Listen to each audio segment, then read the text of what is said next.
When we think about indigenous people, we think about their deep roots and long-standing connections to the land they inhabit, often spanning centuries or even millennia. For example, the Chinese from China, the Egyptians are from Egypt, and the Indians are from India. But what about the Jews?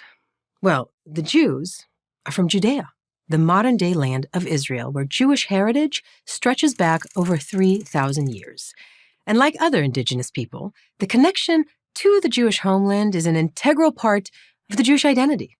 Judaism is not just a religion, but the Jews are also a people with strong ties to the place from which they originated, the ancient land of Israel. The practice of Judaism is directly connected to that land. It celebrates holidays like the harvest time and has prayers that are tied to the seasons in the land of Israel. 7 crop species, including olives, grapes, wheat, and barley, are cherished in Jewish symbolism because they represent Israel, the land flowing with milk and honey. For centuries, Jews have been saying L'Shana Haba'a B'Yerushalayim, or next year in Jerusalem, never forgetting their connection to the land of Israel. But don't just take my word for it.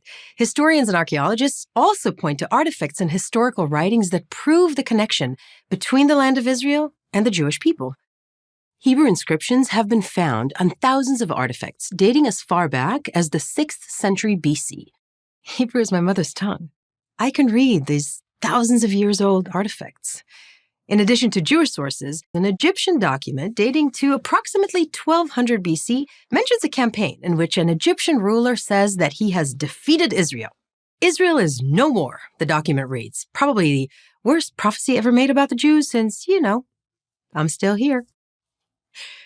The Hebrew Bible is, of course, more than just a history book, but there's a lot of verified history in it. The fact that Jerusalem is mentioned 669 times in its pages confirms that the city is central to the Jewish identity. Politically, the land of Israel swapped hands for thousands of years, but it was never anything other than a sovereign Jewish state. Let me say that again. The only sovereign state that ever existed in the land of Israel forever is a Jewish state. The Jewish people have formed 3 nation-states in the land of Israel throughout history. The first was the First Commonwealth, ruled by the House of David, and it lasted for more than 4 centuries. Israel was united by King David, and Jerusalem was the capital of that Jewish state. The first temple, built by King Solomon, was a huge source of Jewish pride. Then the Babylonians conquered the land, exiling most of the Jewish residents to Babylon. In 539 BC, Persia's King Cyrus conquered Babylon and issued the Cyrus Decree, allowing the Jews to return to Israel. And many did. They rebuilt the country, including the Second Temple in Jerusalem, on the site of the destroyed First Temple.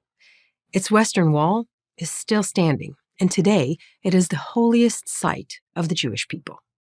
The second Jewish state is often referred to as the Second Commonwealth, later called the Kingdom of Judea, born from the Maccabean revolt against the Greeks. Hello, Hanukkah. It was a time of independence, but it didn't last.